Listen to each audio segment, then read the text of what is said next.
What makes someone human? It's probably the oldest question in science fiction. The setting changes, the technology evolves, but the question always stays the same. Blade Runner, Ghost in the Shell, Detroit Become Human. Almost every story about artificial intelligence eventually arrives at one simple idea. What makes a machine human? Most stories give us the same answer: love, compassion, emotion. But Pluto says something very different. Author of Pluto, Urasawa, argues that emotions aren't enough, because humans don't just love, they hate, they lie, they kill, they seek revenge.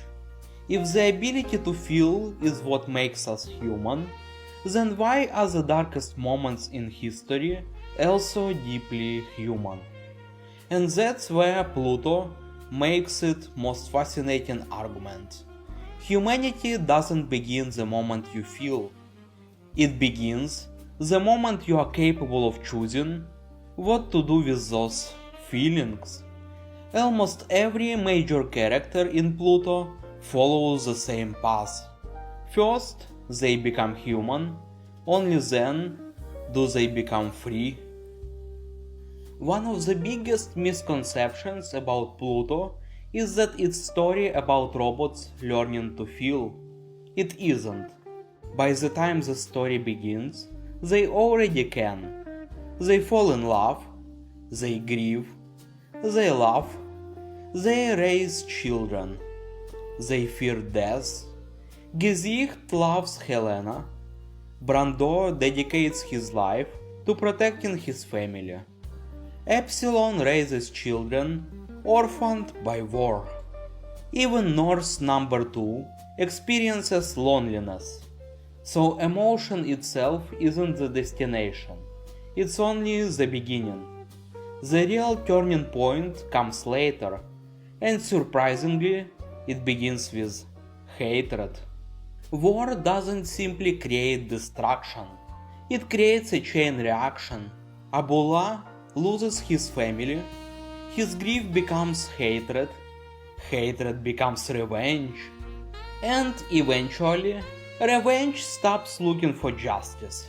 It simply starts looking for victims. That's one of the Pluto's most important observations. The robots Abullah targets aren't responsible for his family's death. Most of them were simply following orders. Some were not even involved at all. But hatred has never been rational. It doesn't care about fairness. It only wants someone else to suffer the same pain. And that's why violence keeps expanding. Every death becomes the reason for another. Gesicht's story is even more disturbing. For most of the series, he appears almost perfect. Calm, disciplined, controlled. Then everything changes. His son is murdered.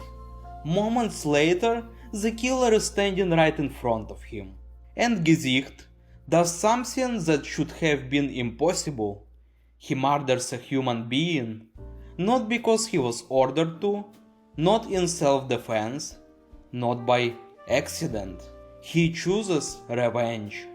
You can spend hours debating whether he was justified, but that's not what Urasawa wants us to ask. He asks something much more uncomfortable. Would you have done? It's easy to believe in justice when tragedy belongs to someone else. But imagine hearing that your child has just been murdered and then seconds later finding yourself face to face with the person responsible for it. How many of us truly know what we would do? That's why this scene is so powerful. It doesn't excuse Gesicht, but it forces us to understand him, and that is an incredibly human feeling. Something extraordinary happens in that moment. Hatred literally breaks his programming. For the first time, Gesicht steps beyond the limits placed upon him. Ironically, his first truly human act is a terrible one. And that's exactly Urasawa's point. We tend to romanticize emotions, we treat them as proof of humanity, but emotions don't automatically make us better. They simply make us human. And human beings are capable of extraordinary compassion and unimaginable cruelty. Abullah follows the same path. His artificial body couldn't even awaken without overwhelming emotion. Not logic, not intelligence, not advanced technology, and all-consuming hatred. Hatred becomes the force that gives birth to a new consciousness. It's what makes him so profoundly human that he eventually forgets he was ever anything else. The same thing happens to Atom. When Atom dies, his body remains intact. His intelligence remains intact. But something essential is missing. To awaken him, it's not enough to simply restart his system. He receives Gesicht's memories, and with them, his hatred, his guilt, his grief. Only then does Atom come back to life. It's a terrifying implication. We usually think intelligence defines humanity. Urasawa suggests something far more unsettling. Pain is what pushes these machines beyond what they were designed to be. But that raises an even more important question. If hatred is what makes these robots human, why do the greatest characters in Pluto spend the rest of their lives trying to overcome it? At first, Pluto seems to make a disturbing argument. If hatred is what pushes robots beyond their programming, then hatred is what makes them human. But if that's true, why do the story's greatest characters spend the rest of their lives trying to leave that hatred behind? Because Urasawa isn't saying that emotions are the goal. He's saying they are the beginning. Humanity isn't defined by the ability to feel. It's defined by the ability to choose. And there is an enormous difference between the two. Think about Gesicht. For years, he's haunted by the murder he committed. Not because anyone punishes him, not because the law catches up to him, but because he can't escape himself. Hatred did not set him free, it trapped him. It became another prison. Only this time, the bars were inside his own mind. That's something only a human could understand. Then comes the moment that changes everything. Gesicht is ordered to kill Pluto. From the perspective of Europol, the decision is obvious. Pluto is a mass murderer, he's responsible for countless deaths, he is an existential threat. A police robot has only one possible response: obey. Destroy the target, complete the mission. That's what he was built to do. But Gesicht refuses. And I think this is one of the most important moments in the entire series. Because this isn't just a robot disobeying an order, it's something much bigger and deeper. For the first time, he chooses who he wants to be. His superiors can't understand it. How could the same robot, who once murdered a human out of revenge, now refuse to kill someone responsible for far greater atrocities? Because Gesicht finally understands something they don't. At Pluto's core isn't a monster. It's Sahad, a gentle soul that was manipulated, broken, and consumed by someone else's hatred. Years ago, Gesicht allowed hatred to decide for him. Now, he refuses to let it happen again. That's not weakness, that's freedom. And here's where I think Pluto quietly transforms into something else. It stops asking what separates humans from machines and starts asking something far more important.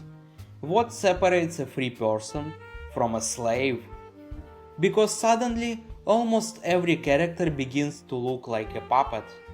Not just the robots, everyone. There is a reason Uran is shown reading Pinocchio. It's one of the least subtle symbols in the entire story. But it's also one of the most important.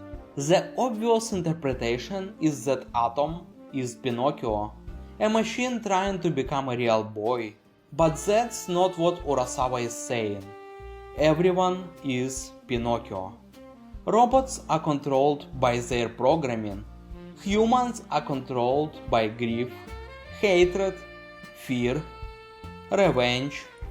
Even the most powerful intelligence in the story, Dr. Roosevelt, is trapped inside a motionless body, unable to move without someone else. The puppet master is also a puppet. Nobody is truly free. They are all being pulled by invisible strings, some by code, some by trauma, some by ideology, some by love, others by hate. The strings are different, the condition is the same. And that's why the climax of Pluto isn't really about defeating a villain, it's about cutting those strings, one by one.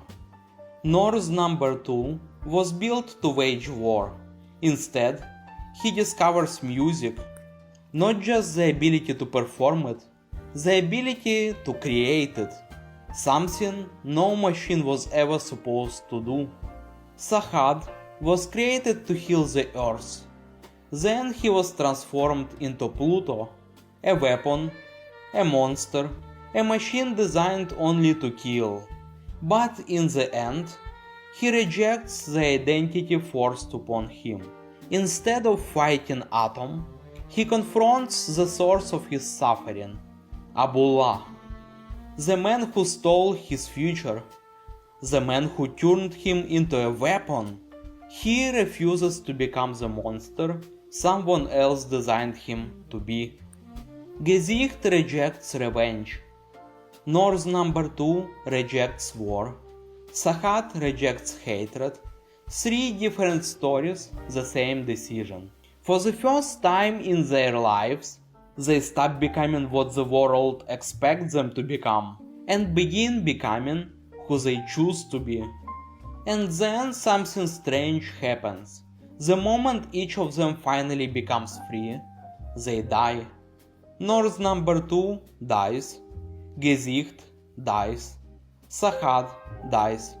At first it feels cruel, as if Pluto is punishing every character the moment they finally find themselves.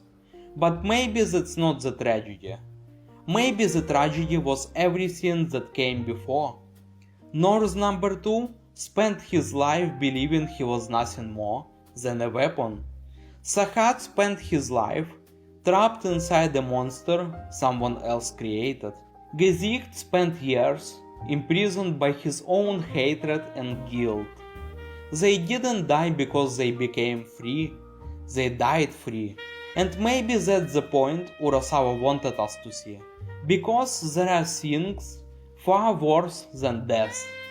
Living your entire life as someone else's weapon, living inside the cycle of hatred you never chose, living as prisoner of your own emotions.